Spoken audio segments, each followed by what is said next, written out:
काबिल तो बहुत है, मकबूल तो है, शाज़ है, काबिल तो बहुत है। ऐना के मनिंदे तू नहीं, दिल तो बहुत है। ऐना के मनिंदे तू नहीं, दिल तो बहुत है। उल्फत ने बराबर के वफा हो के जफा हो, उल्फत ने बराबर के वफा हो के जफा हो। हर चीज में लज्जत है अगर दिल में मजा हो, हर चीज में लज्जत है अगर दिल में मजा हो। अल्हम्दुलिल्लाह, समस्त प्रशंसा महान अल्लाह तबारक व तआलार जन्य, যিনি আমাদের প্রত্যেককে আজকের এই পুত পবিত্র নিমদেগি উলবেরিয়া মেটোপাড়া নাকি মাঝেরহাট, ও মাঝেরহাটের ব্রিজ হয় জানি, মাঝেরহাটের পাড়াও আছে মাশাআল্লাহ। এখানকার যুবক ও এলাকাবাসীর উদ্যোগে এই সুন্দর একটা পরিবেশে কোরআনের মজলিস করেছেন, করার আল্লাহ সুযোগ দিয়েছে। আমাদের প্রত্যেককেই বিভিন্ন জায়গা থেকে, বিভিন্ন প্রান্ত থেকে, বিভিন্ন এলাকা থেকে ঐক্যবদ্ধভাবে একত্রিত হওয়ার সুযোগ দান করেছেন। সকলেই প্রাণ খুলে জুবান ছেড়ে মালিকের দরবারে তার শুকরিয়া জ্ঞাপনার্থে উচ্চ আওয়াজে মিলিত কণ্ঠে একই সাথে একই বাক্যে এক আওয়াজে বলি আলহামদুলিল্লাহ। দরুদ ও সালাম বর্ষিত হোক সেই মহান মানবের প্রতি, যার আগমনে বিশ্ব ভূমণ্ডল নবমণ্ডল যে পিপাসার্থ ছিল, তার আগমনে তাদের পিপাসা নিবারণ হলো। সৈয়দুল মুরসালিন রহমাতুল লিল আলামিন, সৈয়দুল সাকালাইন, শফিউল মুযনিবিন, খাতামুন নবিয়্যিন, ইমামুল মুরসালিন জনাবে মুহাম্মদুর রাসূলুল্লাহ সাল্লাল্লাহু আলাইহি ওয়াসাল্লামের প্রতি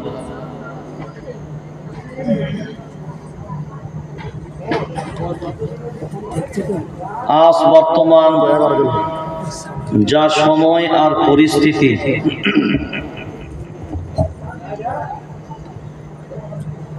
যে ভারতবর্ষ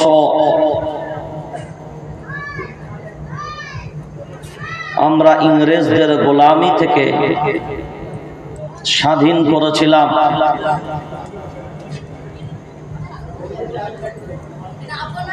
যে স্বৈরাচারী ইংরেজদের অত্যাচারে এই দেশের মানুষ যখন নিরাপদ ছিল না, নিরাপত্তাহীনতায় ভুগছিল, তখনই আমার দেশের বীর যোদ্ধারা গান্ধীজির মতন মানুষ, বল্লভভাই প্যাটেলের মতন মানুষ, জওহরলাল নেহরুজির মতন মানুষ, মাওলানা আবুল কালাম আজাদ রহমতুল্লাহ আলাইহির মতন মানুষ, মাহমুদুল হাসান দেওবন্দি রহমতুল্লাহ আলাইহির মতন মানুষ, হুসাইন আহমদ মাদানী রহমতুল্লাহ আলাইহির মতন মানুষ, ভগৎ সিং এর মতন মানুষ, নেতাজি সুভাষ বসুর মতন মানুষ,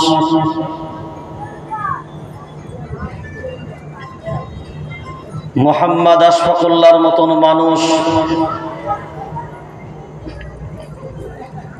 এমন করে হাজারো হাজারো লাখো লাখো শহীদের কাতারে যাদের নাম সোনার অক্ষরে লিপিবদ্ধ, তারা বহু স্বপ্ন নিয়ে এদেশ স্বাধীন করেছিল। এদেশের মাটিতে মুসলিম, হিন্দু, খ্রিস্টান, জৈন, ঈসাই, বুদ্ধ সব ধর্মের মানুষ, সব মতের মানুষ ঐক্যবদ্ধভাবে বসবাস করবে এবং স্বাধীনভাবে, পরাধীনভাবে নয়।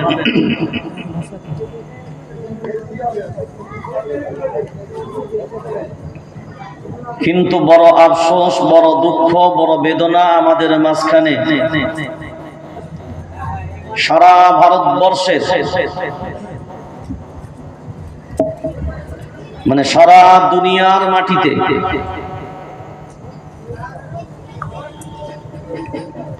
যত দেশ আছে সব থেকে সেরা দেশের নাম কি?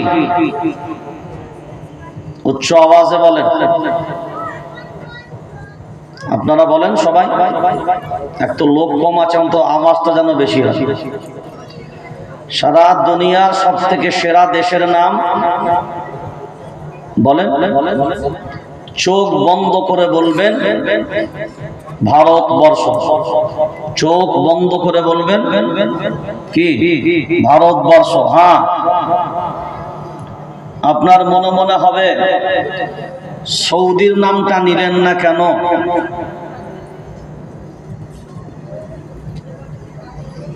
সারা দুনিয়ার মানচিত্রে আমাদের কাছে আমরা বিচক্ষণতার সাথে সবকিছু মূল্যায়ন করে দেখেছি, আর বলতে আমাদের দ্বিধা নাই। কারণ এ দেশ তো আর প্রধানমন্ত্রীর দেশ না, এ দেশ স্বরাষ্ট্রমন্ত্রীর দেশ না, এ দেশ ভারতীয়দের দেশ। সবাই বলেন, কি বললাম? এ দেশ ভারতীয়দের দেশ।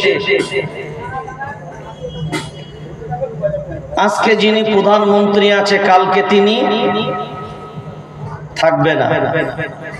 আজ যিনি স্বরাষ্ট্রমন্ত্রী, কাল তিনি থাকবে না। যে চেয়ারে এখন বসে আছেন শ্রী শ্রীধর দামোদর মোদী মহাশয়, ওই চেয়ারেই কিন্তু একদিন ইন্দিরা গান্ধী বসেছিলেন। আজ দুনিয়াতে নাই। ওই চেয়ারে কিন্তু এই শাসক দলেরই আরেকজন নেতা অটল বিহারী বাজপেয়ী জিও বসেছিলেন। আজকে তিনি নেই।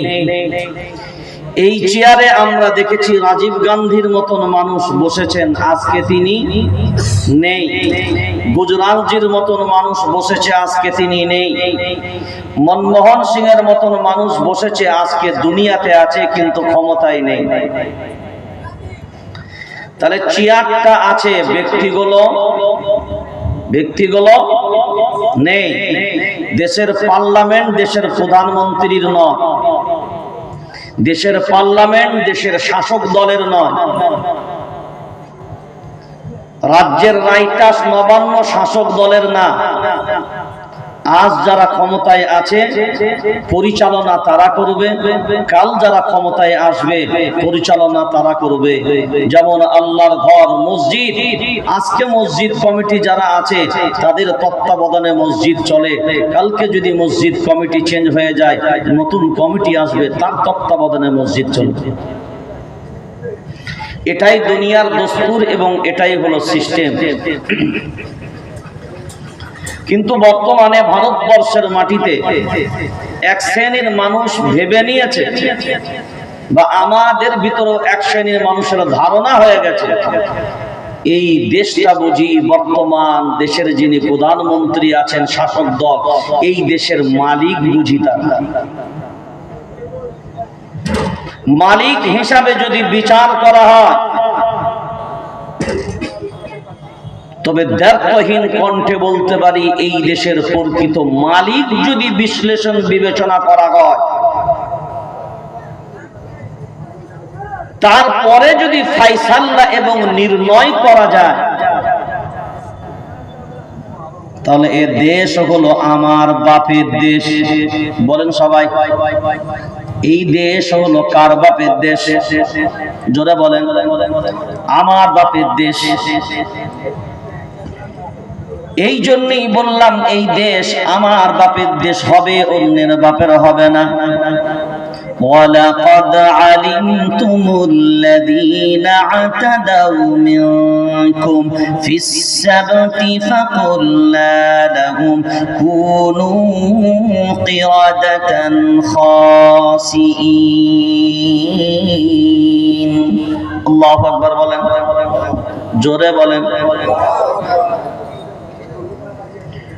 বিশ্বের মাটিতে আমরা যারা ভারতবর্ষে পশ্চিমবঙ্গের মাটিতে আমরা বসবাস করি,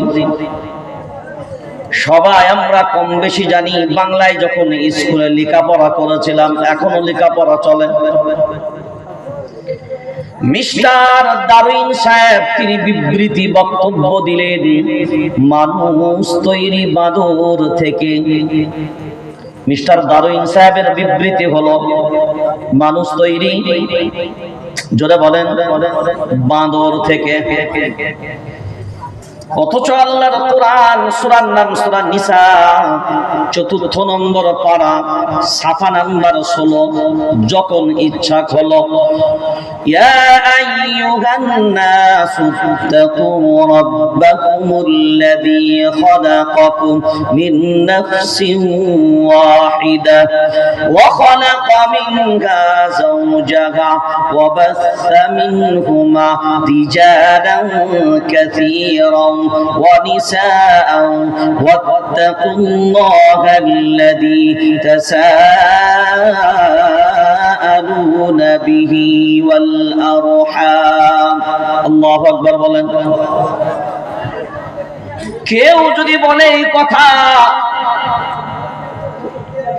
না না এটা তো কোরআনের কথা, এই কোরআনের কথা যদি হয়, এর বয়স তো ১৪৫০ বছরের মতো, এই কথা এখন কি করে গ্রহণযোগ্য হবে? দুনিয়ার মানুষ তো ৪৫০ বছর, ১৪০০ বছর, ১৪৫০ বছর না। তাহলে আপনাকে যেতে হবে কোরআনুল কারীম, সূরার নাম সূরা হুজুরাত, ২৬ নম্বর পারা, ১৬ নম্বর সাফা, যেখানে আল্লাহ ক্লিয়ার করে দিয়েছেন, ইয়া আইয়ুহান নাসু ইন্না খালাকনাকুম মিন যাকারিন ওয়া উনসা ওয়া জাআলনাকুম শুউবান ওয়া ক্বাবাইলা লিতাআরাফু। আল্লাহু আকবার বলেন, আর জোরে বলেন। আমি আল্লাহ সমগ্র পৃথিবীর মানব মণ্ডলীকে আমি আল্লাহ বানিয়েছি। কে বানিয়েছেন? যারা বলেন আল্লাহ। এর দলিলটা যদি আরো মজবুত ভাবে নিতে চান, ব্যাখ্যাটা পরে নেবেন। তবে একবার সূরাতুন নাবা ৩০ নম্বর পারার ১ম নম্বর সূরা, একেবারে প্রথম দিকে আল্লাহ ক্লিয়ার করে দিয়েছেন আরো ব্যাপক ভাবে, আলাম নাজআলিল আরদা মিহাদা والجبال أوتادا وخلقناكم أزواجا। الله أكبر বলেন। وخلقناكم أزواجا। আল্লাহ নিজে ক্লিয়ার করে দিয়েছেন, প্রত্যেকটা মাখলুককে আমি আল্লাহ জোড়া জোড়া বানিয়েছি। প্রত্যেকটা মাখলুককে আমি আল্লাহ জোড়া জোড়া বানিয়েছে। এই জোড়া জোড়া বানিয়েছে, এইটা ১৪৫০ বছর আগে কোরআনে বলেছে, ঠিক কথাই, কিন্তু তার আগে মানুষ ছিল না, ছিল না রে ভাই। জোড়া বলেন। মানুষ যদি তার পূর্বেও ছিল, এই ভারতবর্ষের অখণ্ড ভারতবর্ষ যখন ছিল, এই ভারতবর্ষের একটা খণ্ডের একটা টুকরের নাম হলো বর্তমানে শ্রীলঙ্কা।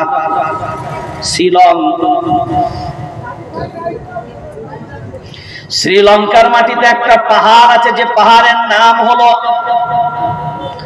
আদম পাহাড়, আদহাম পাহাড়। সারা দুনিয়ার হিন্দু, খ্রিস্টান, জৈন, শিখ, ঈসাই, মুসলমান সব ধর্মের মানুষ এই পাহাড়টাকে পূজা করে। কারণ ওই পাহাড়টা কি দেখে পূজা করে? কোনো মূর্তি কি সেখানে আছে নাকি? কিসের ব্যাপার, কি কারণে? না না, ওই পাহাড়টা শুধুমাত্র পূজা করার একটাই কারণ, ওই পাহাড়ের উচ্চতার উপরে একটা পদচিহ্ন আছে। ওই পদচিহ্নটা যুগ যুগ ধরে মানুষের ধারণা হলো আল্লাহ প্রথম যে মানুষকে দুনিয়ায় পাঠিয়েছিলেন ওই মানুষেরই পদচিহ্ন হলো সেটা।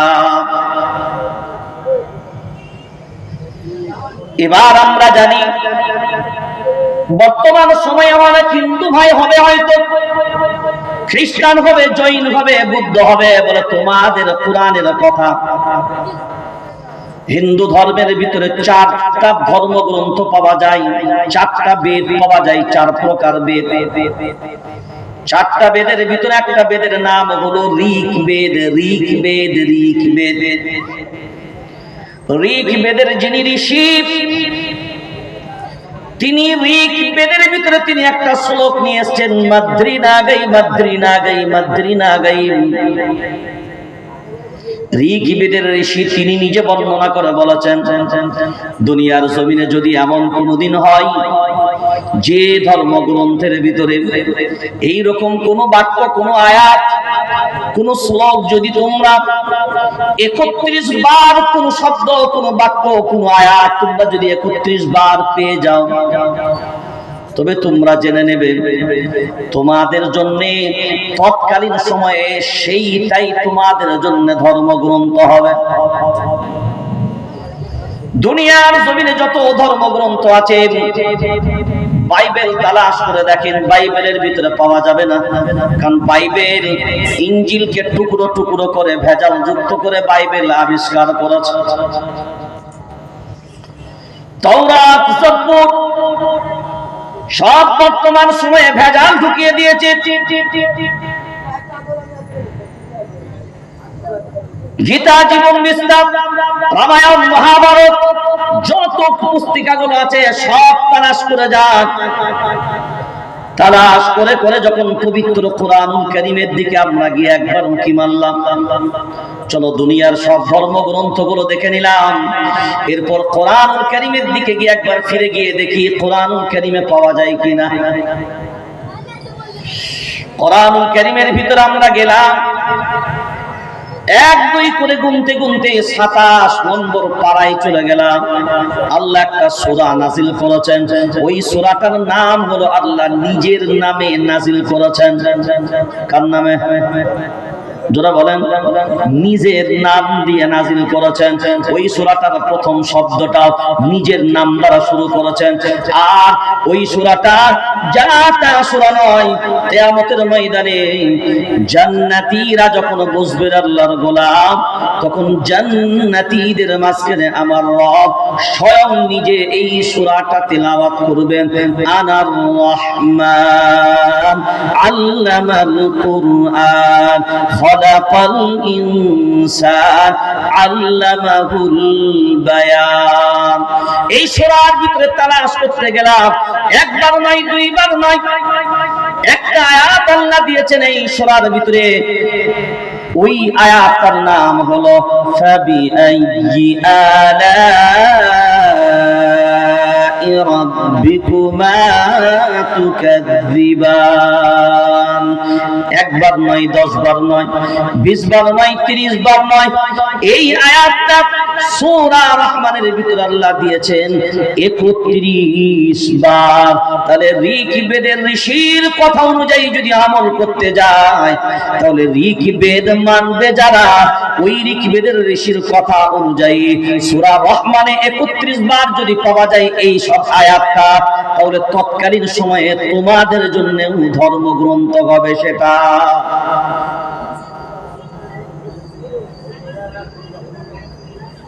এখন এই জায়গাটাই যদি আমরা মূল্যায়ন করে ভাবি, নিজের নিজের বিচার, নিজের নিজের বিশ্লেষণ যদি করি,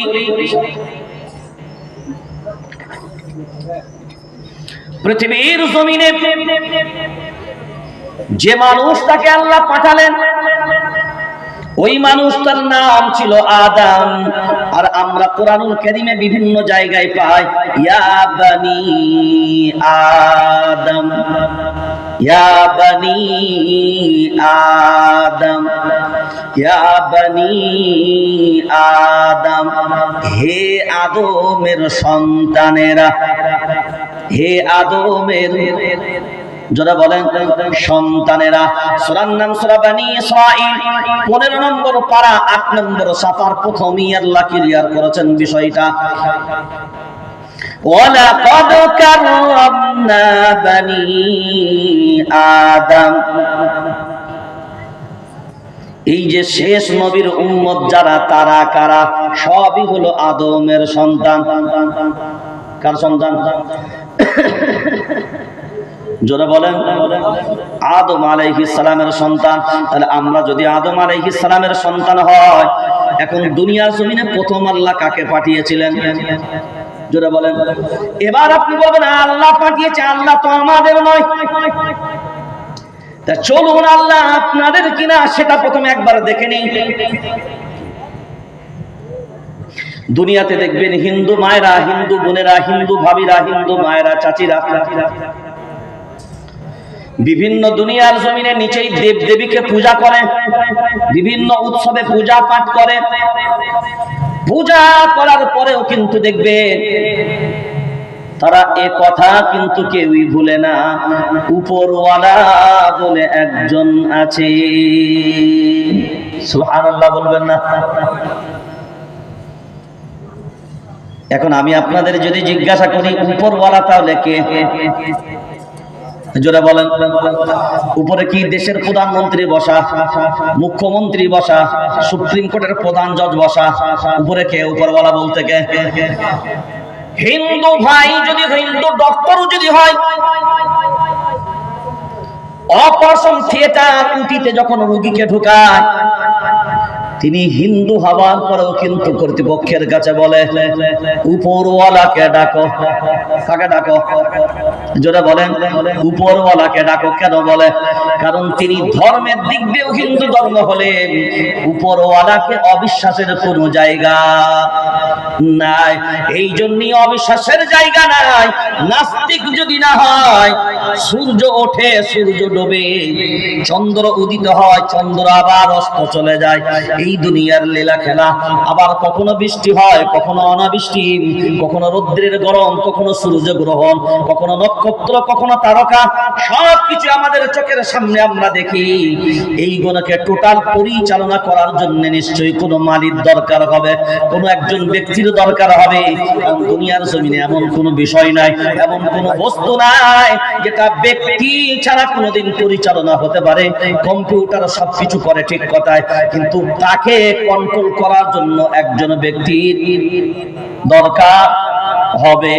এই জায়গাটাই যদি আমরা ভাবনা চিন্তা করি, তাহলে আমরা সেই প্রশংসার দিক দিয়ে বুঝতে পারলাম আমরা ভিন্ন ভিন্ন দেবদেবীকে পূজা করলেও উপরওয়ালার ব্যাপারে আমাদের কোনো সন্দেহ।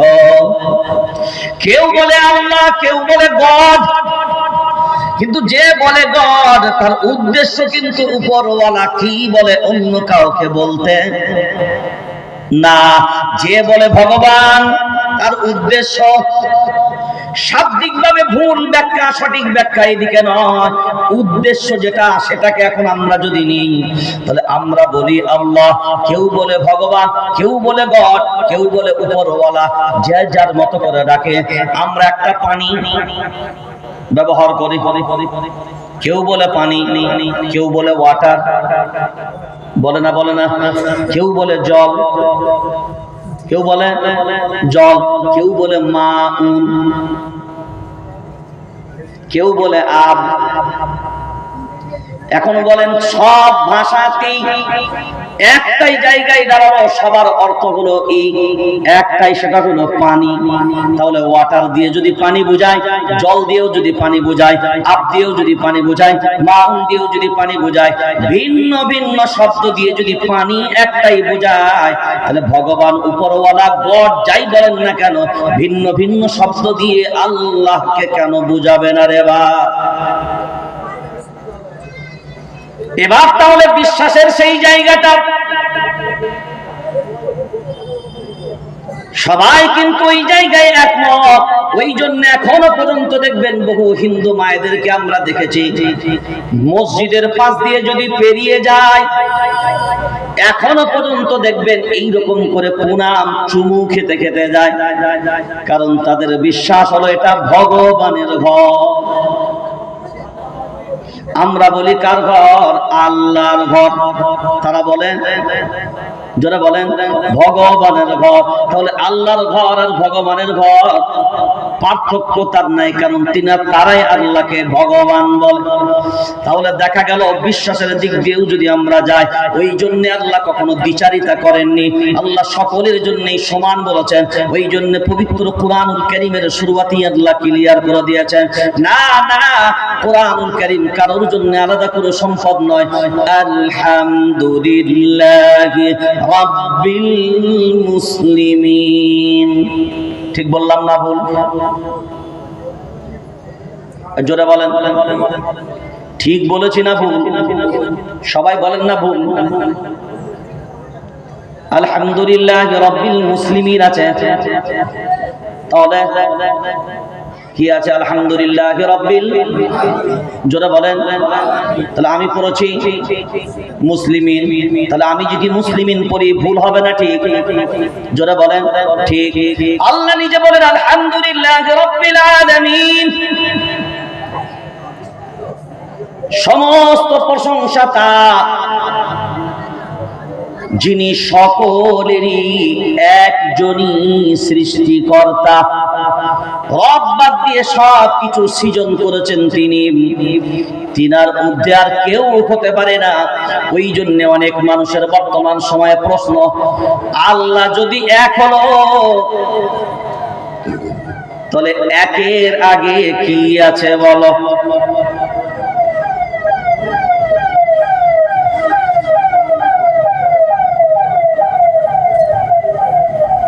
কি গো? আচ্ছা, একের আগে কি আছে বলো?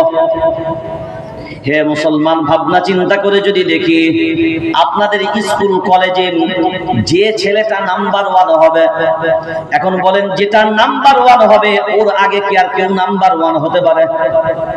জোরে বলেন। এখন যেটা রোল নাম্বার 1 হবে, এখন রোল নাম্বার তার 1, এখন কেউ যদি বুকামির মতন বুদ্ধির মতন প্রশ্ন করে, এর রোল নাম্বার যদি 1 হয়, একের আগে রোল নাম্বার কার? যা হবে একের পরে না একের আগে?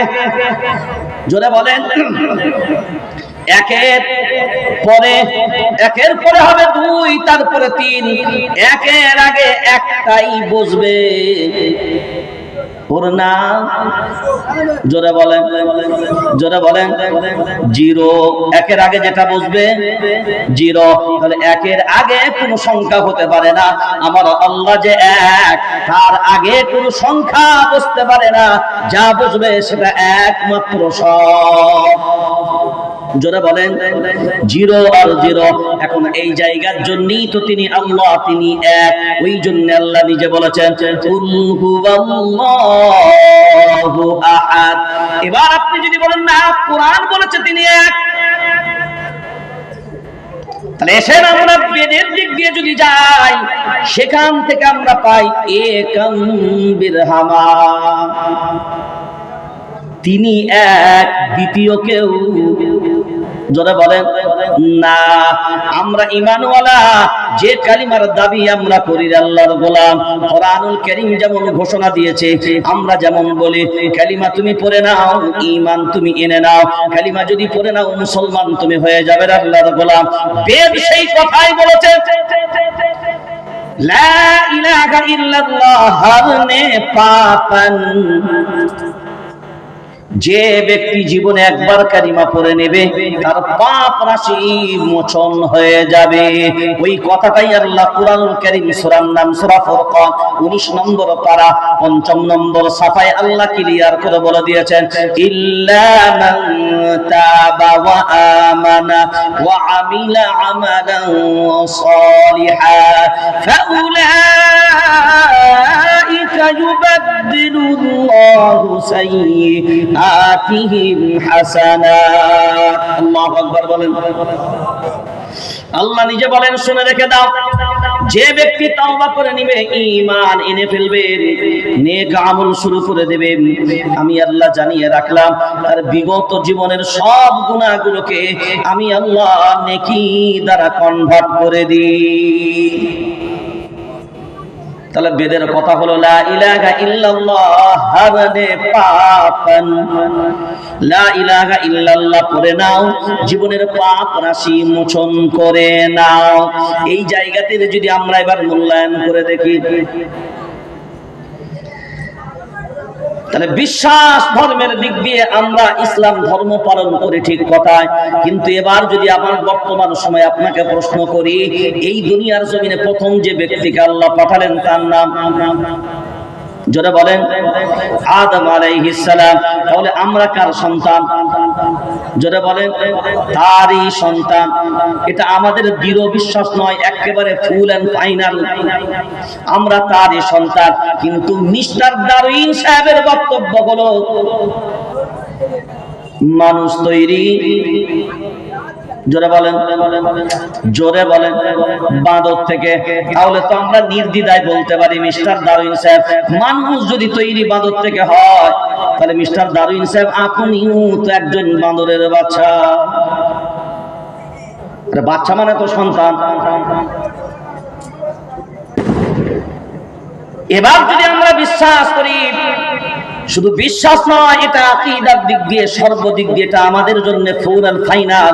আমরা হলাম আদম আলাইহিস সালামের সন্তান, যেটা আল্লাহ নিজে ক্লিয়ার করেছেন, ইয়া আইয়ুহান নাসু ইন্না খালাকনাকুম মিন যাকারিন ওয়া উনসা ওয়া জাআলনাকুম শুউবান ওয়া ক্বাবাইলা লিতাআরাফু। আমি দুনিয়ার জমিনে সমগ্র মানব মণ্ডলীকে সৃজন করেছি, বানিয়েছি একজন পিতা আর একজন মাতা দ্বারা। এবার যদি এক বাক্যে প্রশ্ন করা যায়, বলেন এই আদম আলাইহিস সালাম প্রথম আল্লাহ দুনিয়ার জমিনে কোথায় পাঠিয়েছিলেন? যারা বলেন, শ্রীলঙ্কার মাটিতে পাঠিয়েছিলেন। কোথায়? এখন বিবেক দিয়ে বলেন, এই শ্রীলঙ্কা অখণ্ড ভারতবর্ষের মাঝে ছিল না? ছিল না? জোরে বলেন। এখন তারা আলাদা হয়ে গেছে, ঠিক কথা। আমার ফ্যামিলির ছেলে আজকে হয়তো 5 ভাই, 5 ভাই আলাদা হয়ে গেছে, ঘর আলাদা, বাড়ি আলাদা, ঠিক কথায়, হাড়ি আলাদা, বিবি আলাদা। কিন্তু আমার বংশের বাইরে নয়, আমারই বংশের ছেলে। শ্রীলঙ্কা আলাদা, পাকিস্তান আলাদা, নেপাল আলাদা, বার্মান আলাদা, ভুটান আলাদা, আফগানিস্তান আলাদা, কিন্তু এরা তো সবই ছিল অখণ্ড ভারতবর্ষের অংশ। এই শ্রীলঙ্কার মাটিতে যে আদম আলাইহিস সালামকে আল্লাহ পাঠালেন, আমরা তো তারই সন্তান। তাহলে এই দুনিয়ার জমিনে যখন আমার আব্বা আসলেন, সেটা কোন দেশের মাটিতে? তাহলে আমরা বলতে পারি ভারতের মাটিতে। কোথায়? জোরে বলেন, ভারতের মাটিতে। ওই ছেলেটা কোন বাড়ির ছেলে? বলে শেখ বাড়ির ছেলে। ওই ছেলেটা কোন বাড়ির ছেলে? বলে মল্লিক বাড়ির ছেলে। ওই ছেলেটা কোন বাড়ির ছেলে? বলে জমাদার বাড়ির ছেলে। বলি না আমরা অনেক সময়, ছেলেটা ওই বংশের ছেলে, যার কারণে ওর বংশের পরিচয়টা ওর জন্য লাগু হয়। তাহলে আমার আব্বা যখন আসলেন, সেটাই ভারতবর্ষের জমিনে। তাহলে আমার আব্বা যখন আসলেন ভারতবর্ষের জমিনে, তখন তিনি, জোরে বলেন,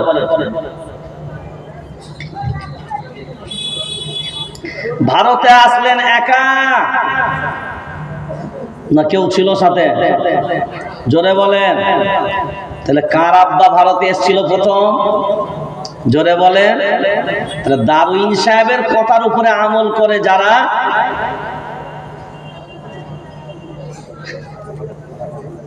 কথা বল, ডারউইন সাহেবের কথার উপরে আমল করে যারা, তার বাপ তাহলে নিশ্চয়ই তিনি নয়। কথা বলেন। এখন যারা আব্বাকে আব্বা বলে মানে এরা হলো সন্তান, আর যারা আব্বাকে অস্বীকার করে, আব্বা মানে না, এরা তো কুলাঙ্গার তেজ্য পুত্র সন্তান। তো যারা আদম আলাইহিস সালামকে আব্বাকে আব্বা বলি মানবে, এরাই তো পরিচিত তার সন্তান হবে।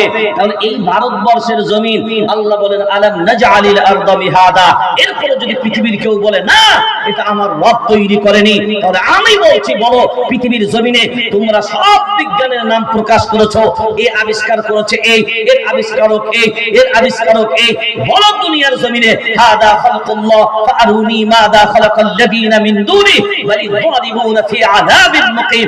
আল্লাহ সূরা লুকমানের ভিতরে বর্ণনা করেছে, বলো আমি আল্লাহ ছাড়া কে কি বানিয়েছো? একজন দাঁড়াও হাত তুলে যেটা আমরা বানিয়েছি, তাহলে নিশ্চয়ই আমার সামনে মোকাবেলার জন্য দাঁড়াও। আর আমি আল্লাহ বলছি আমি ছাড়া কেউ বানায়নি। আলাম নাজআলিল আরদা মিহাদা, আল্লাহ বলেন এই জমিনের মালিক আমি, এই জমিনের মালিক অন্য কেউ নয়। এই জমিনের মালিক যদি আল্লাহ হয়, তাই আল্লাহ বলেন আমি যখন জমিনের মালিক, আমার জমিনে কোন জায়গায় আমার সৃজনকৃত আমার বান্দা আদমকে প্রেরণ করব সেটা আমি আল্লাহ সিদ্ধান্ত আমার।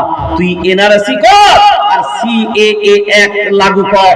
আমি আল্লাহ যখন আদমকে আরবের জন্য মনোনীত করেছি, কারোর পারমিশন লেগেছিল? কথা বলো।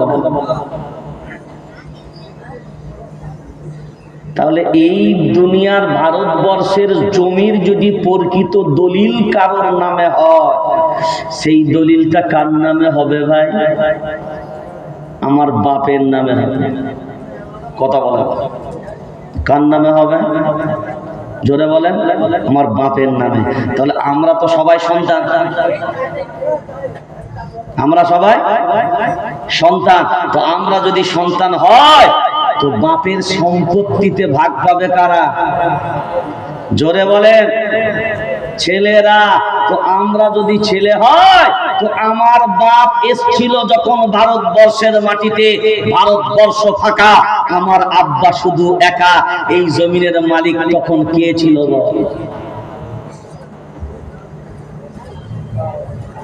এখন যদি কেউ বলো না দারুইন সাহেবের বক্তব্য সঠিক না, আমরা আদমেরই সন্তান, তাহলে দারুইন সাহেবের বক্তব্য যদি সঠিক না হয়, তাহলে স্কুলের সিলেবাসে এখনো কেন পড়ানো হয়?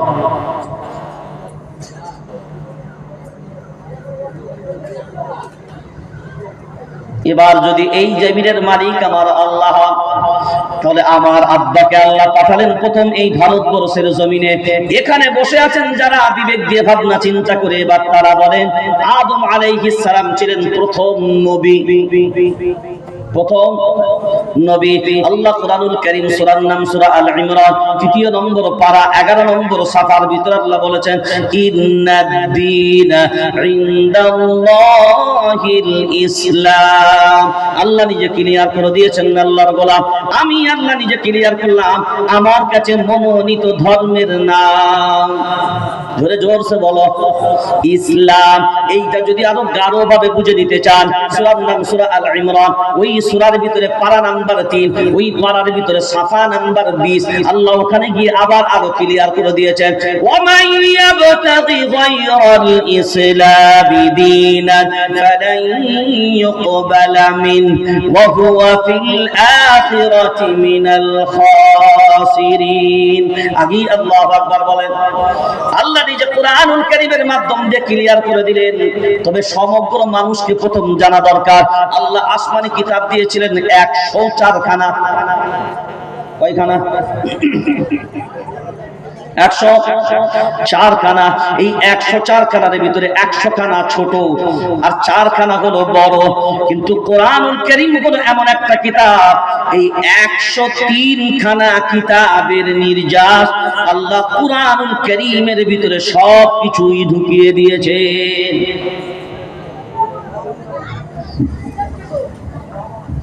এবার দেখেন আল্লাহ যখন ক্লিয়ার করছেন ওয়া মান ইয়াবতাগি গায়রাল ইসলামি দীনান ফালান ইউকবালা মিন, দ্বীন বাদ দিয়ে, ইসলাম বাদ দিয়ে, কার কথা? যাকে তুমি ভগবান বলো, যাকে তুমি উপরওয়ালা বলো, গড বলো, তিনি বলেন এই কথা। তিনি নিজে যখন বিষয়টা ক্লিয়ার করছেন তখন ভাবা আমাদের দরকার যে ইসলাম বাদ দিয়ে তোমরা যা কিছু কর্ম যা কিছু তোমরা করো, কিন্তু তার সাথে যদি ইসলামের সম্পর্ক না হয়, আমি আল্লাহ জানিয়ে দিলাম কোশ্চিন কালেও তা আমি আল্লাহ আমার কাছে গ্রহণ করা হবে। জোরে বলেন, জোরে বলেন না। কারণ ইসলাম বাদ দিয়ে অন্য কিছুই আমি আল্লাহ গ্রহণ করতে পারি না। কারণ আমি আল্লাহ, আমার কাছে মনোনীত ধর্মের নাম হলো, জোরে বলেন, ইসলাম। তাহলে এখন বলে, আদম আলাইহিস সালাম যখন দুনিয়াতে এসেছিলেন তখন তার ধর্মের নাম কি ছিল রে ভাই? জোরে বলেন, ইসলাম। এখন বলেন, কোরআনুল কারীমে গিয়ে আমরা তালাশ করে দেখলাম 17 নম্বর পারা, সূরার নাম সূরা আম্বিয়া, 20 নম্বর সাফার, লাস্ট আয়াত আল্লাহ বলেন, মিল্লাতা আবিকুম ইব্রাহিম হুয়া সাম্মাকুমুল মুসলিমিন। আল্লাহু আকবার বলেন, জোরে বলেন আল্লাহু আকবার। আল্লাহ ক্লিয়ার করে দিলেন, শুনে রেখে দাও, আমার কাছে মনোনীত ধর্মের নাম যেমন ইসলাম, তেমনি আমি আল্লাহ আমার কিছু মনোনীত জাতির নাম হলো মুসলমান। ওই জন্যই তো আমি আল্লাহ কোরআনুল কারীম, সূরার নাম সূরা হামিম সাজদা, 24 নম্বর পারা, 19 নম্বর সাফার ভিতরে আমি আল্লাহ নিজে ক্লিয়ার করে দিয়েছি, ওয়ামান আহসানু কাওলাম মিম্মান দাআ ইলাল্লাহ ওয়া আমিলা সালিহান ওয়া ক্বালা ইন্নানী মিনাল মুসলিমিন। আল্লাহু আকবার বলেন। সব কথার মাঝে আল্লাহ বলেন, শোনো, নিজেকে যদি তুমি মুসলমান পরিচয় দিতে পারো, আমি আল্লাহ আমি ক্লিয়ার করলাম, তোমার থেকে আর কে বেশি ভালো হতে পারে বলো? ওই জন্যই তো আমি আল্লাহ সূরার নাম সূরা আল ইমরান, 4 নম্বর পারা, 2 নম্বর সাফার ভিতরে আমি আল্লাহ দল মত মত পার্থক্য সবার মাঝখানে একটা বিষয়কে আমি আল্লাহ ক্লিয়ার করে দিয়েছি, ইয়া আইয়ুহাল্লাযীনা আমানু ইত্তাকুল্লাহ হাক্কা তুকাতিহি ওয়া লা তামুতুন্না ইল্লা ওয়া আনতুম মুসলিমুন। আল্লাহু আকবার বলেন। কথাগুলো কার? জোরে বলেন। আল্লাহ নিজে বলেন, যতক্ষণ পর্যন্ত তুমি মুসলমান না হও ততক্ষণ মৃত্যুবরণ করো না। অর্থাৎ মুসলমান হয়ে মরো, মুসলমান না হয়ে মৃত্যুবরণ। জোরে বলেন। এখন বলেন, আল্লাহ কি আমাদের মতন 2 রকম কথা বলে? কথা বলেন। তাহলে আল্লাহর কাছে যদি মনোনীত ধর্মের নাম ইসলাম হয়, আল্লাহর কাছে যদি মনোনীত জাতির নাম মুসলমান হয়, তাহলে আদম আলাইহিস সালাম তিনি কোন ধর্ম মানতেন? জোরে বলেন, ইসলাম। তাহলে ভারতবর্ষের জমিনে আজ যারা বলছে 1500 বছর 1400 বছর পূর্বে ইসলাম এসেছে, তাদের প্রথম জানা দরকার, ইসলাম সারা দুনিয়ার জমিনে প্রথম কোন দেশের মাটিতে আসেনি। ইসলাম ধর্ম সারা দুনিয়া যে দেশের মাটিতে প্রথম এসেছে, ওই দেশের নাম, আরে ইয়ার জোরসে বলো না, ওই দেশের নাম,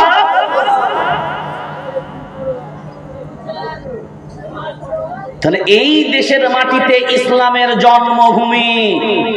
আল্লাহু আকবার বলেন। এই দেশের মাটি হলো ইসলামের জন্মভূমি। এই দেশের মাটি হলো প্রথম রবের সাথে বান্দার পরিচয়কারী, যাকে আল্লাহ প্রেরণ করেছেন, তিনিও এই দেশে প্রথম আগমনকারী। প্রথম নবীর আগমন এই দেশের মাটি।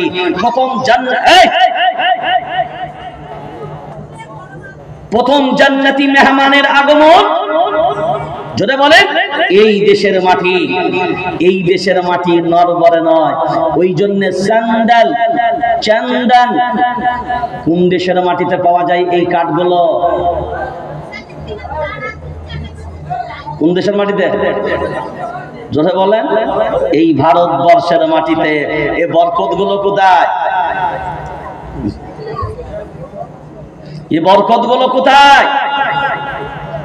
ইলাহাবাদ যাবেন, ইলাহাবাদ গঙ্গা আর যমুনা দুই নদীর মিলন যে জায়গাটা ঘটেছে, ইন্টারনেটেও আপনারা বারবার হয়তো দেখেছেন, গঙ্গার পানি ঘোলাটে এবং গোল্ডেন কালারের হয়, সমুদ্রের অন্য পানিগুলো নীল বর্ণের হয়। গঙ্গা আর যমুনার পানি একত্রিত মিলার পরেও দুই পানির মাঝখানে কে রেখা টেনে দিয়েছে জীবনে ভাবেননি?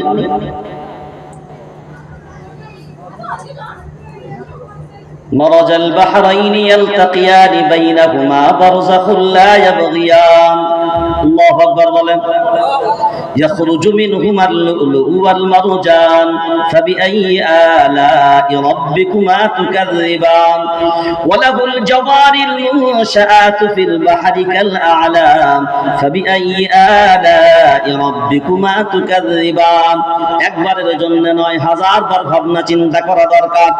দুই পানি একত্রিত আজ পর্যন্ত কোন বিজ্ঞান ওই দুই পানির নীল বন্ধন যেখানে বিভিন্ন রকমের কেমিক্যাল পর্যন্ত মিশিয়েছে, কিন্তু দুই পানিকে আজ পর্যন্ত একত্রিত করতে পারি? বলো, দুই সমুদ্রের পানি একসাথে চলার পরেও ওই দুই সমুদ্রের পানিকে পৃথক করে রাখার ব্যবস্থা কে করেছেন? যারা বলেন তার নাম আল্লাহ। তাহলে এই দেশের মাটি এমনি এমনি না, এই দেশের মাটি বড় মজবুত, এই দেশের মাটি বড় খাঁটি। নবীর আগমন এই দেশের মাটি, প্রথম মানুষের আগমন এই দেশের মাটি। মানুষত্বের জন্মভূমি তার নাম ভারতবর্ষ, নবুয়তের জন্মভূমি তার নাম ভারতবর্ষ, মানুষত্বের জন্মভূমি তার নাম ভারতবর্ষ। মানব প্রতি আপনার মানবের প্রথম আগমন তার নাম ভারতবর্ষ। ইসলাম ধর্মের জন্ম ভারতবর্ষের মাটি। এখন বলো, দ্বীনের প্রচার প্রসার যে দেশের মাটি থেকে শুরু, ওই দেশটার নাম হলো ভারত। যদি বলেন ভারতবর্ষ। এবার মুসলমান ভাবনা চিন্তা করে যদি দেখি এই দুনিয়ার জমিনে, তাহলে প্রথম মানুষ আদম আলাইহিস সালাম, আর এই দুনিয়ার জমিনে প্রথম বাড়ির নাম, যারা বলেন প্রথম ঘরের নাম আল্লাহ কোরআনুল কারীম সূরার নাম সূরা আল ইমরান ৪র্থ নম্বর পারা ১ম নম্বর সাফায় আল্লাহ ক্লিয়ার করে দিয়েছেন, ইন্না আউওয়ালা বাইতিন বুদিআ লিন-নাস লাল্লাযী বিবাক্কাতা মুবারাকান ওয়া হুদাল লিল আলামিন। আল্লাহু আকবার বলেন। এই দেশের মাটিতে আমি আল্লাহ প্রথম বাইতুল্লাহকে নির্মাণ করলাম। তাহলে বান্দাও আল্লাহর প্রথম এই দুনিয়ার মাটিতে। আর যে ঘরটা প্রথম নির্মাণ হলো, ওই ঘরটাও কার ঘর? আল্লাহ। ওই ঘরটা কার ঘর? আল্লাহ। সেইটা হলো বাইতুল্লাহ, সেটা হলো বাইতুল্লাহ। এখন এই বাইতুল্লাহ আল্লাহর ঘর।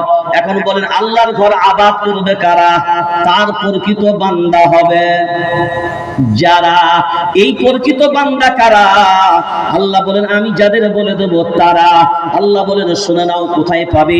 সূরার নাম সূরা তাওবা ১০ নম্বর পারা ৮ নম্বর সাফার ভিতরে আল্লাহ ক্লিয়ার করে দিয়েছেন, ইন্নামা ইয়া'মুরু মাসাজিদাল্লাহি মান আমানা বিল্লাহি ওয়াল ইয়াউমিল আখির ওয়া আকামাস সালাতা ওয়া আতাজ যাকাত ওয়া লাম ইয়াখশা ইল্লাল্লাহ ফাআসা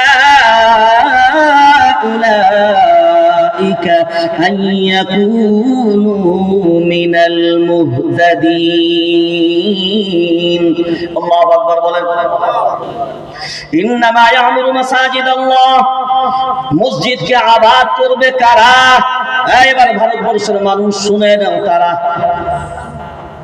কারণ আজ বর্তমান ভারতবর্ষের জমিনে মসজিদ আক্রান্ত, মাদ্রাসা আক্রান্ত, আপনার রাসূলের সম্মান আক্রান্ত, কবরস্থান আক্রান্ত, মক্তব আক্রান্ত, খানকা আক্রান্ত।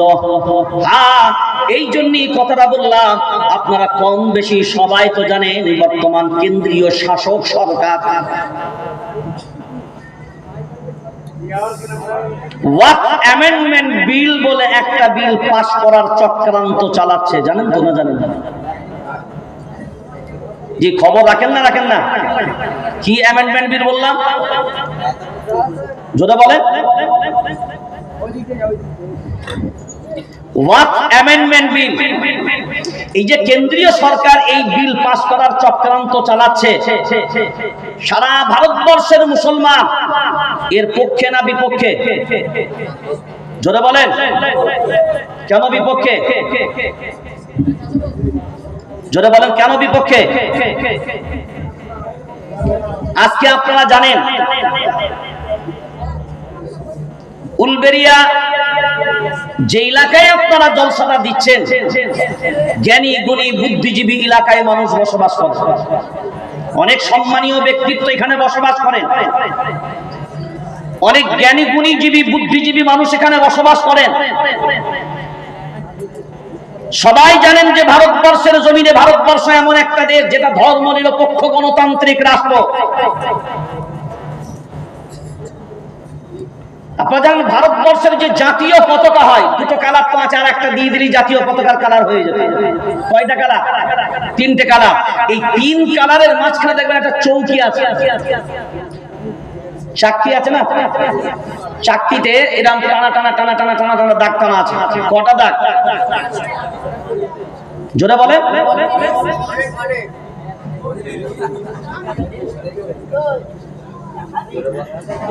এখানে কি একজনও জাতীয় পতাকা জীবনে কেউ চোখে দেখেনি? 24টা। কয়টা? সারাদিনে কয়টা ঘন্টায় হয় একদিন? কথা বলেন, জোরে বলেন। 24 ঘন্টায় একদিন। জাতীয় পতাকার প্রত্যেকটা দাঁড়ি কয়টা? 24টা। আমরা যে ইমানের মূলমন্ত্র যে কালিমাটা পাঠ করি, এই কালিমায় অক্ষর সংখ্যা কয়টা? জোরে বলেন, জোরসে বলো। 24টা। কয়টা? জোরে বলেন। 24টা। অজান্তে, জানি না, আমার অজান্তে জাতীয় পতাকার মাঝখানে যে চোখ চাকতিটা, এই চাকতির মাঝে 24টা দাগ। এই 24টা দাগের 24টা অর্থ আছে। কি বললাম? 24টা দাগে 24টা অর্থ আছে। হ্যাঁ, অর্থগুলো বলতে পারবো, কিন্তু সেই অর্থগুলো এখন বলে আমি সময় নষ্ট করছি না। এই যে 24টা অর্থ, কেন 24টা অর্থ দিয়েছে? তাহলে যারা দেশকে ভালোবাসবে, যারা জাতীয় পতাকার মর্যাদা বুঝবে, জাতীয় পতাকার মাঝখানে যে 24টা চৌকির মাঝখানে দাঁড়িয়ে আছে, এই 24টার যা অর্থগুলো আছে, যে দাবিগুলো আছে, যে নির্দেশিকাগুলো আছে, জাতীয় পতাকাকে যারা সম্মান করে তাদের প্রত্যেকটি এই 24টার বিষয়ের উপরই মান্যতা দেওয়া দরকার আছে না না? যদি বলেন। আর যদি ভারতবর্ষের ভারতীয় মানুষ হিসাবে কেউ যদি বলে আমরা ভারতীয়, ভারতবর্ষকে ভালোবাসি, দেশকে ভালোবাসি, তাহলে আসুন প্রথম ভারতবর্ষের সংবিধান 7টা বিষয়কে সামনে রেখে সংবিধান রচনা হয়েছে, যার মূল পাঠভূমি হলো 7টা। এই 7টার ভিত্তিতে পুরো সংবিধানটাই রচনা হয়েছে।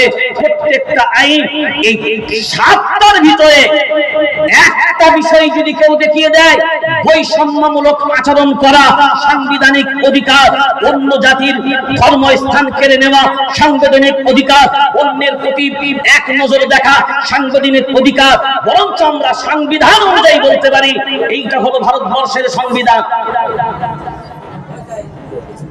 সংবিধানের 14-15 নম্বর ধারা, 21 নম্বর ধারা, 27 নম্বর ধারা, এগুলো সব সেকুলারিজমের উপরে এই ধারাগুলো আছে।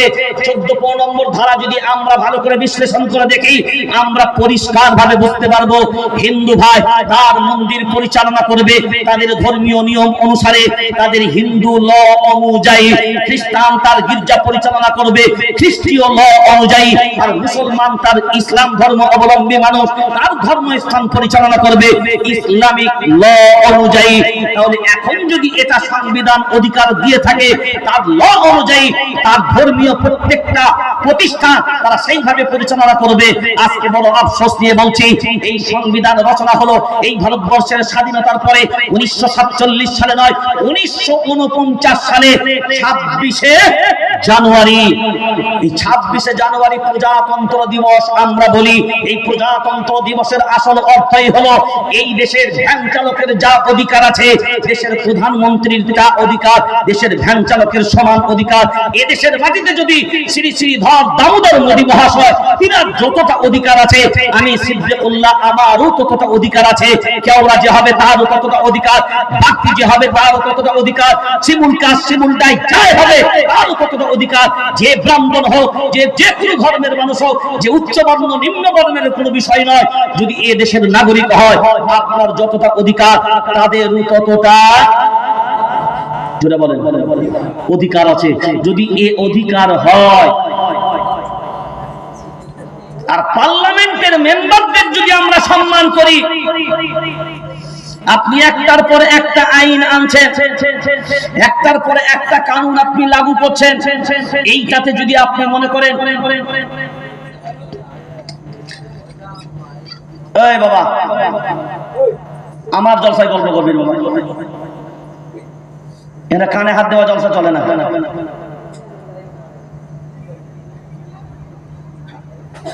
এই বয়সেও কিছু শিখে না, পয়সা খরচ করে করেছো। এখানে যারাই বসে আছে, দেশের সংবিধান বা দেশের আইন বা দেশের কানুন যে বানানো হয়েছে এটা মানুষের স্বার্থে, হ্যাঁ আর না কথা বলা। তাহলে মানুষের জন্য আইন বানানো হয়েছে, আইনের জন্য মানুষ নয়। কি বললাম? মানুষের জন্য আইন হয়েছে, আইনের জন্য মানুষ নয়। তাহলে আগে স্বাধীন হয়েছে, আগে মানুষ বেঁচেছে, আগে স্বাধীনতা পেয়েছে, তারপরে কানুন দেশের মানুষের স্বার্থে কানুন আনা হয়েছে। যদি দেশের মানুষের স্বার্থে কানুন আনা হয়, তাহলে ভারতবর্ষের মুসলিম এত বড় জনসংখ্যা, তাহলে এত বড় জনসংখ্যাকে নিম্ন শ্রেণীর জায়গায় ফেলে দেওয়ার চক্রান্ত করছেন কেন? এইগুলোকে তুলে নিয়ে আসার দায়িত্ব কি আপনাদের নয়? কথা বলে না নয়। এবার আপনি বলবেন আইনের দিক দিয়ে উত্তরপ্রদেশ বর্ধমান আপনার বর্তমানে নিশ্চয়ই যারা সোশ্যাল মিডিয়া ঘাটের প্রিন্ট মিডিয়া ইলেকট্রনিক্স মিডিয়া, সম্বল জুম্মা মসজিদ শোনেননি?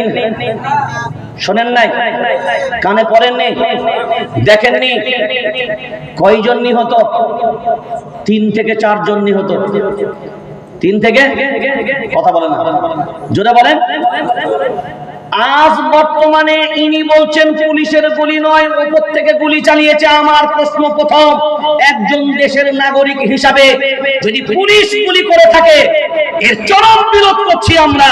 আর যদি এটা হয় যে অন্য কেউ গুলি করেছে, তাহলে আপনার নিরাপত্তার সঠিক তদন্ত বা নিরাপত্তার অভাব ছিল।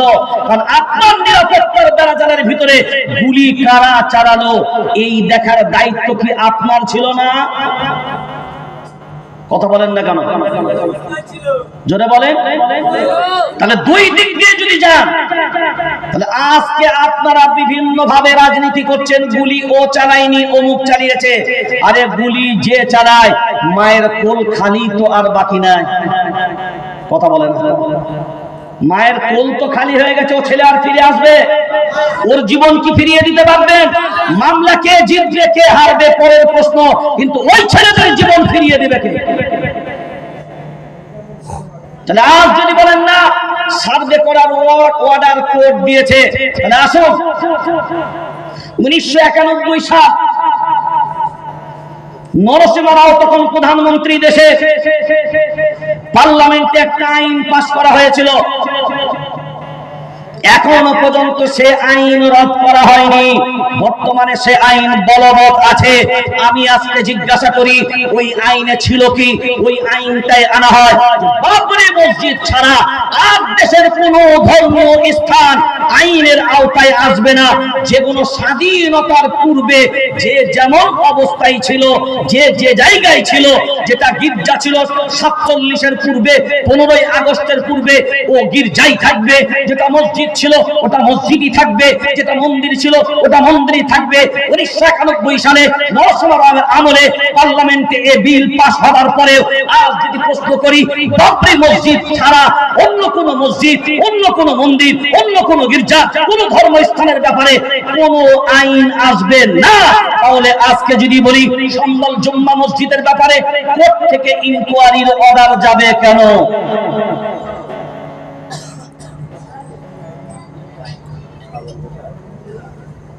কেন কেন ব্যাপারে ব্যাপারে রাত্রি 2টার সময় অর্ডার হবে, 12টার সময় অর্ডার হবে? সকাল 7টায় মামলা দায়ের হলো, 11টায়, সন্ধ্যা 7টার মধ্যে ইনকোয়ারির অর্ডার হয়ে গেল। পৃথিবীর আমরা ভারতবর্ষে লক্ষ্য করে দেখেছি যে একটা মামলা দায়ের হবার পরে ওই যে আদা রসুন আর কাঁচকলা যা পিষতে পিষতে যত দূর টানে, ভারতবর্ষে যদি একদিনে মামলার ফাইসাল্লা শুনানি হয় তাহলে তো আমাদের দেশের আইন অনেক আগে গেছে।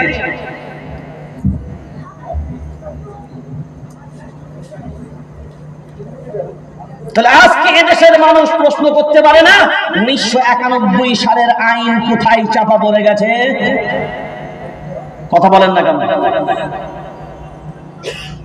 এখন এই সংবিধান, এই আইন বর্তমান ভারতবর্ষে যে ফাইসাল্লাটা হবে সেটা তো সংবিধানের আইন অনুযায়ী হবে। তা সংবিধানটা তৈরি কতদিন আগে? তা সংবিধান তৈরির আগে কি ছিল, কি না ছিল, কি আছে, আমি কি তার ফাইসাল্লা এই পরের আইন দিয়ে করতে পারবো? কথা বলেন।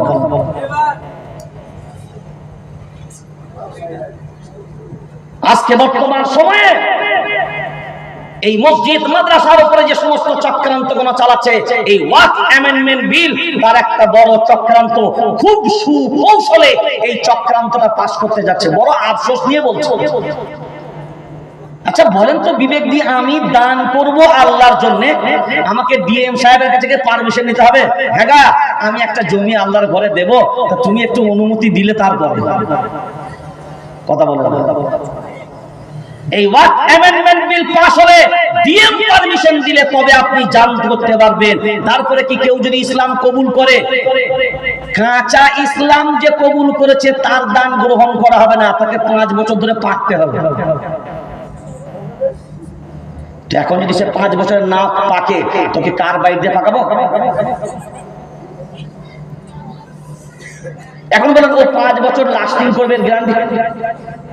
কথা বলে না, গ্যারান্টি আছে? তাহলে যার দান করার ইচ্ছা ছিল সে যদি 5 বছর এখন পাকতে গিয়ে সে নিজে পটল তুলে দেয়, এগুলো একটা হাস্যকর আইন নয়? দেশের মন্দির আছে, তার মন্দিরের সম্পত্তি হয় যেটাকে দেবত্ব সম্পত্তি বলে। আচ্ছা দেবত্ব সম্পত্তিও তো সংরক্ষণ করার একটা কমিটি নিশ্চয়ই আছে। আচ্ছা সেই কমিটি থেকে এমন ভারতবর্ষের এই আইন আসবে যে সেই দেবত্ব সম্পত্তির কমিটিতেও 2 জন মুসলমানকে রাখতে হবে? কথা বলো। আমার শরীয়তের আইন দান সদকা কিভাবে, কোন জমি কিভাবে দান আসছে, কোনটা জায়েজ কোনটা না জায়েজ, কোনটা চলবে কোনটা না চলবে, এটা আমরা বুঝবো না, অন্যরা বুঝবে। অন্যরা থাকার মানেটা কি হবে? যে পারবি অন্ধকারে মেরেলে হাতারে। কি বললাম? কথা বল। যে পারবি অন্ধকারে মেরেলে হাতারে। আজ যদি মুসলমান সজাগ না হয়, আজ যদি মুসলমান জাগ্রত না হয়, বিবেকবান শুধু মুসলমান না, এই ভারতবর্ষের প্রত্যেকটা জনগণকে যাওয়া উচিত। প্রত্যেকটা দেশপ্রেমী মানুষ যারা সংবিধানকে ভালোবাসে, যারা দেশকে ভালোবাসে, যারা, তাদের ভাবা উচিত এই দেশ আজকে বিক্রি করে দিয়েছে বিদেশদের হাতে। ওই যে আমদানি, ঠিক চেনেন তো নাকি? বাবুজির খাস লোক হ্যাঁ, খাস আদমি হ্যাঁ। সব জায়গায় দেশে দেশে গিয়ে বাবু ওয়াজ করে করে, ওয়াজ করে করে তার প্রোডাক্ট সেই জায়গায় সবকিছু পাইয়ে দিয়েছে। ধরা পড়েছে বা কথা বলেন। শ্রীলঙ্কাও তদন্ত শুরু করেছে, বাংলাদেশও তদন্ত শুরু করেছে। যাকে তুমি খাস আদমি বানিয়ে তার জন্য সবকিছু চলে। আমার ব্যক্তিগত ধারণা এই ওয়াকফ অ্যামেন্ডমেন্ট বিল আজকে পাস করার যে চক্রান্ত চালাচ্ছে, তারই কোন আপনজন এমন হবে যাদেরকে খুশি করার জন্য হয়তো এমন কোন জায়গার প্রয়োজন, যে জায়গাটা হয়তো ওয়াকফ এই আইন পাস না করলে তার খাস বাবুদেরকে সেই জায়গা দিতে পারবে না। হয়তো সেই রকম কোন চক্রান্ত ভিতরে লুকিয়ে আছে, যাদের কারণে খুশি করার কারণে এই ওয়াকফ অ্যামেন্ডমেন্ট বিল পাস করার চক্রান্ত চালাচ্ছে।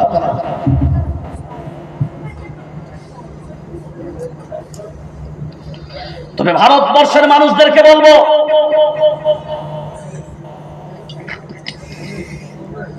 এতটা ভাববেন না যে সব সময় ধৈর্য ধরেই কাজ চলে। কি বললাম? সব সময় ধৈর্য ধরে না। ধৈর্যের আগে আল্লাহ আর একটা কথা বলেছে সূরা আসরের ভিতরে। হ্যাঁ, শুধু ধৈর্যের কথা বললে হবে না, ধৈর্যের আগে আর একটা কথা আছে, ওয়াতাওয়াসাউ বিল হক। তারপরে ওয়াতাওয়াসাউ বিস সাবর, হক বাদ দিয়ে সবর নয়, হকের পক্ষে অবিচল থাকবে। সূরা আল ইমরানের একেবারে শেষ আয়াত। দৃঢ়তার সাথে দাঁড়িয়ে যাবে, অবিচল, চরণ। তোমার গদি থাকবে, আল্লাহর ঘর থাকবে না, এটা কি সম্ভব? কথা বলে না। হ্যাঁ, ত্যাগহীন কণ্ঠে একটা বলছি, কথা শুনে রেখে দেন। ফিরাউনও আমাদের সাথে টক্কর লাগিয়েছে। কথা বলে না। জালিম ফিরাউনের সাথে টক্কর হয়েছে, জালিম পরাজিত হতে বাধ্য হয়েছে। তাহলে আমাদের দল ফিরাউনকেও দেখেছি, নমরুদকেও দেখেছি, শুধু দেখেছি তা নয়, সাইজও করেছি। তাহলে ফিরাউনকেও টপকে এসেছি, নমরুদের দৌড় দেখেছি, হামান কারুনের দৌড় দেখেছি, আবু লাহাব আবু জাহেলের দৌড় দেখেছি, উতবা সাইবার দৌড় দেখেছি। আজ আপনার দৌড় দেখছি। যারা যাদেরকে দেখেছি সবাই বিজয় না পরাজয়? জোরে বলে পরাজয়।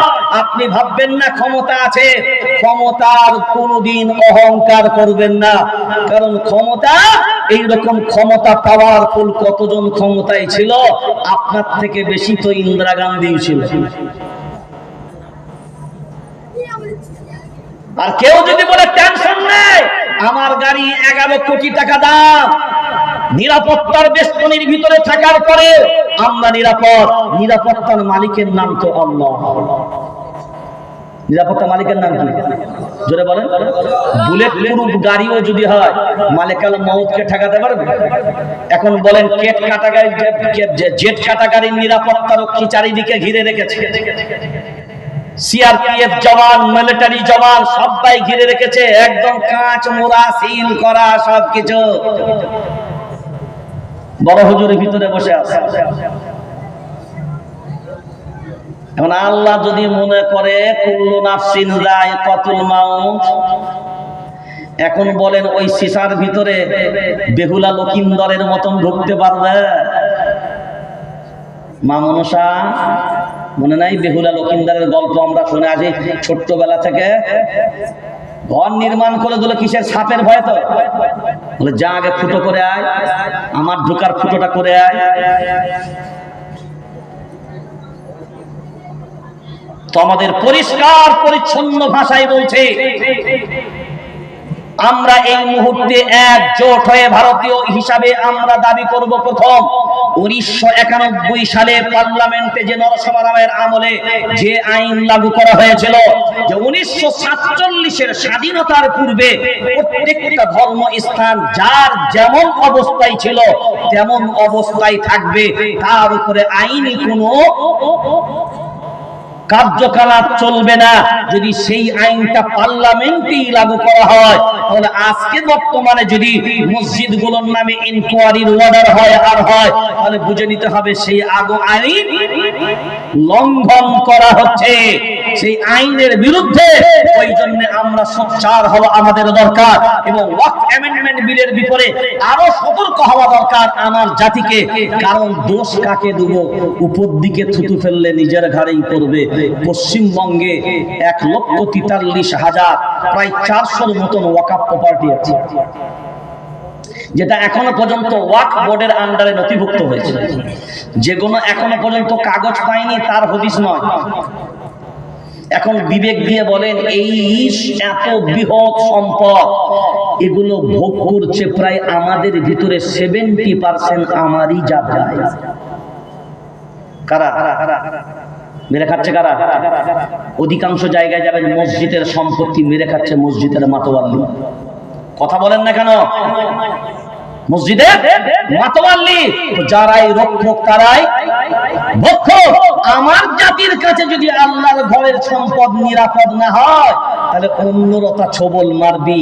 আর এই অ্যামেন্ডমেন্ট বিলের ব্যাপারে আমার চিন্তা ভাবনা, আমার গবেষণা বলছে যে তারা আজকে এই চক্রান্ত করলো কোথা থেকে, সুযোগ পেল কিভাবে, এরা সূত্র পেল কোন জায়গা থেকে। আমার মনে হয়েছে এরা যখন সার্ভে করে দেখছে এই সম্পত্তিটা তো এই জাতির এত বড় অংশ, অথচ এই সম্পত্তিটা এদের সমদয়ী লোকরাই তো অধিকাংশ মেরে খাচ্ছে। কথা বুঝতে পারেনি? তো এই জাতি তো চুপ করে আছে, কিছু করতে পারেনি। তাহলে আমরা যদি একটা আইন পাস করে এই সম্পত্তিটাকে নিয়ে আসতে পারি তাহলে আমরা অনেক বড় কাজে লাগাতে, জোরে বলো, কাজে লাগাতে পারি। তবে আমি একটা কথা বলি, পিঁপড়ে কোথায় লাগে? মিষ্টি যেখানে, পিঁপড়ে পিঁপড়ে সেখানে। আর সবটাই খালি আমাদেরটাই ভালো লাগছে তোমার? কথা বলো, এই কথা বলেন কেন? আর জায়গা নাই, আর দুনিয়ায় জায়গা দেখতে পাওনি? কত জায়গা, এর থেকে তো বৃহৎ জায়গা রেলের আছে, এর থেকে তো বৃহৎ জায়গা সেনাবাহিনীর আছে। তো মুসলমানদেরটাই কেন? এইটাই হলো মূল কারণ। এই জাতির ভিতরে একতা নাই, ঐক্য নাই। এই জাতি 40 কোটি হতে পারে ঠিক কথায়, কিন্তু এমন মূর্খের স্বর্গে বাস করে এদের নিজের ধর্মের নিজের জ্ঞান নাই। এরা শুধু হট কথায় আগাতে পারে আর নিজেরা আগুন লাগিয়ে নিভাবার ক্ষমতা এদের নাই। দুর্বল মতো ল্যাস তুলে দেখে না এড়ে না বেড়ে, শুধু যাই তেড়ে। কি বললাম বুঝেন? কি বললাম? ল্যাস তুলে দেখে না এড়ে না বেড়ে, শুধু দেয় তেড়ে। দেখে আর সব জায়গায় এই হটকরিতার কারণেই আজকে এরাই আইনের আওতায় ফাঁসছে। কথা বলেন না? অ্যারেস্ট হচ্ছে কারা? গ্রেফতার হচ্ছে কারা? শাস্তি পাচ্ছে কারা? তা দেখেন, সুকৌশলে যারা অপরাধ করছে তারা সুকৌশলে চক্রান্ত করে বেরিয়ে যাচ্ছে, আর মাঝখানে এই মূর্খগুলো মাঝখানে সব ফেসে যাচ্ছে। কিসের কারণে? হট টেম্পারের কারণে। এখন সময় এসছে ওই যে হকের সাথে সাথে সবর। কি বললাম? হকের সাথে সাথে সবর। যেখানে সবরের প্রয়োজন, আপনাদের গাড়ি আছে না? গাড়ির একটা পায়ে দেখবেন 3টে মাল আছে, 3টে যন্ত্র আছে। একটার নাম ক্লাচ, একটার নাম ব্রেক, একটার নাম এক্সেলেটর। তাই তো? কথা বলে না এরা? এখন মানে এক্সেলেটর চাপলে কি হয়? জোরে বলেন। এখন এই গতিকে রুখতে গেলে কোনটাকে চাপা লাগবে? জোরে বলেন। ব্রেক। তাহলে এই এক্সেলেটর, এটা হলো আসল গাড়ির গুণ। কারণ ছুটার জন্যই তো গাড়ি, না দাঁড়ানোর জন্য গাড়ি? জোরে বলেন। কিন্তু প্রয়োজন যখন হবে ব্রেক দিয়ে হলেও থামে দাও, এর নাম হলো সবর। হক যেমন বলেছি হকের জন্য আগাও, কিন্তু ব্রেকের যদি প্রয়োজন হয়, তুমি যদি মনে করো সামলাতে পারি না, হবে কি? জোরে বলেন। অ্যাক্সিডেন্ট হবে। কি অ্যাক্সিডেন্ট? ওতে তুমিও যাবে, যাকে ঝেড়েছো সেও যাবে। আর শুধু সবর ওইভাবে নয়, বলছে ব্রেকটা মারবি, খাচ খাচ করে মেরে ওই ব্রেক সুটাকে নষ্ট করে দিবি তা নয়। বলে মারবি, মার, ক্লাসটাকে ধরে মার, গাড়িটা ভালো থাকবে।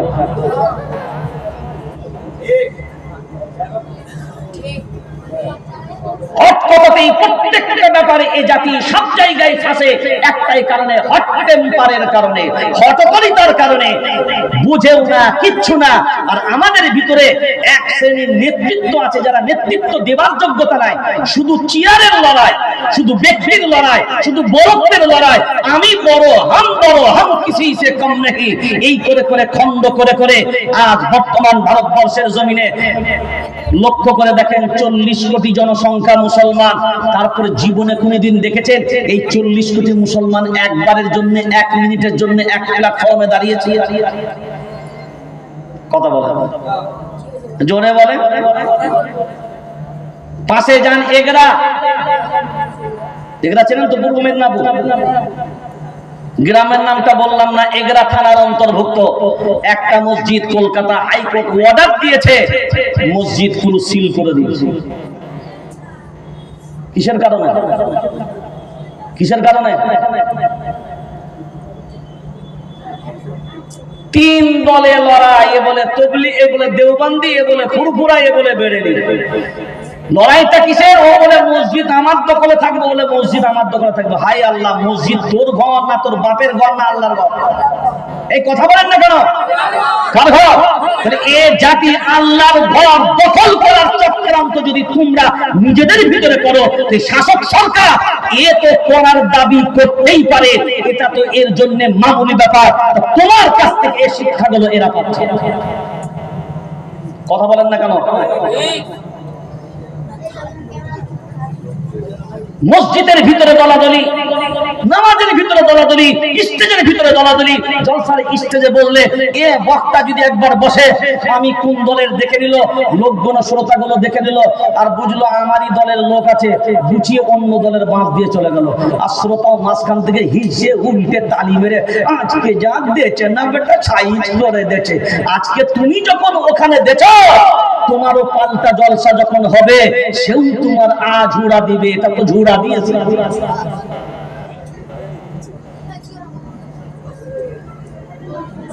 সর্বপ্রথম এই জাতির মাঝখানে এই কথাগুলো আমি বলছি, লাইভ চলছে, সারা দুনিয়া দেখছে। প্রথম মুসলমান স্টেজের ভিতরে একতা নিয়ে এসো। প্রথম মুসলমান মসজিদের ভিতরে একতা নিয়ে এসো। প্রথম মুসলমান তোমার নিজের ভিতরে একতা। তুমি নত হতে শিখো। মায়ার নবী মদিনা বলা বলেন, মান তাওয়াদা লিল্লাহি রাফাআহু আল্লাহ। নবী বললেন, শুনে রেখে দাও, যে আল্লাহর জন্য নত হয়, আল্লাহ তার সম্মান মর্যাদা বাড়িয়ে দেন। জোরে বলা যাবে না সুবহানাল্লাহ? এখন যদি আমরা আল্লাহর জন্য নত হতে পারি, সম্মান কে বাড়াবেন? জোরে বলেন আল্লাহ।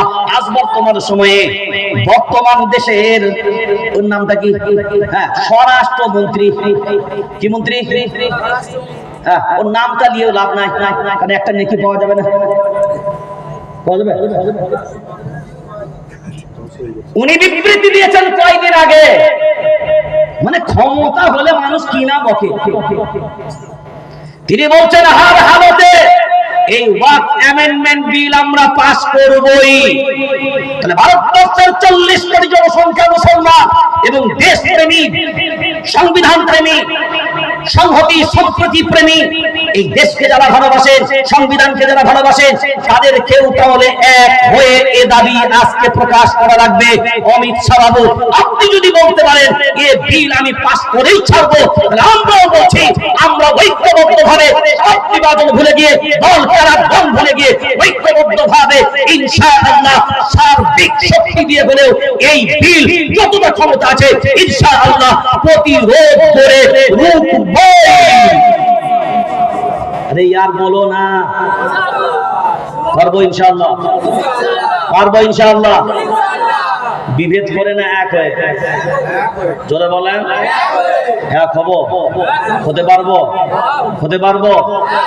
সেই জন্য সব চক্রান্ত ব্যর্থ করে আমাদেরকে ঐক্যবদ্ধ হওয়া লাগবে। কিসের কারণে? এই ভারতবর্ষের কারণে।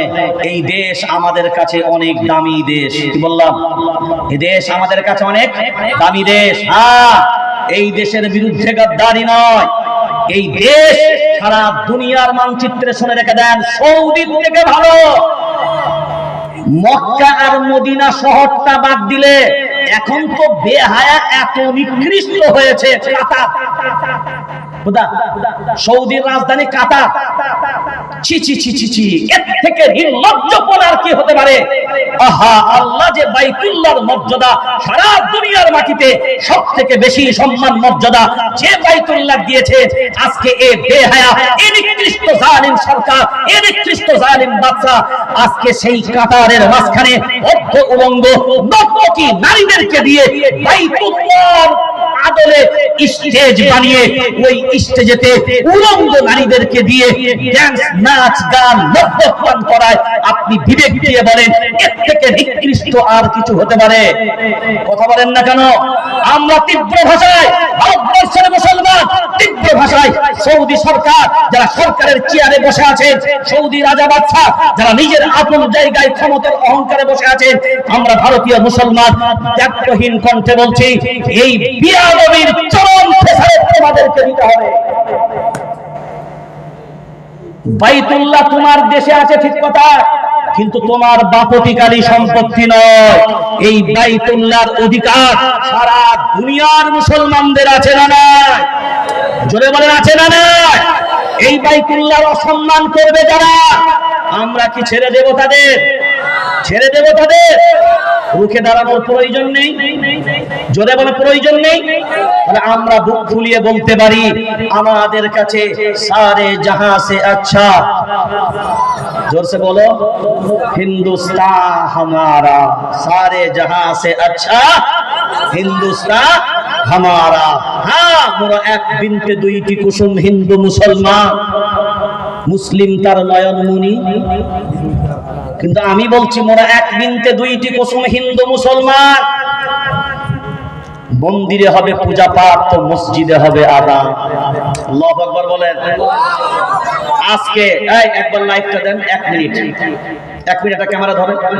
আজকে কারেন্ট সারা দিন একটা প্রোগ্রাম সেরে আসছে। একজন বড় মাপের ট্রাফিক ওসি,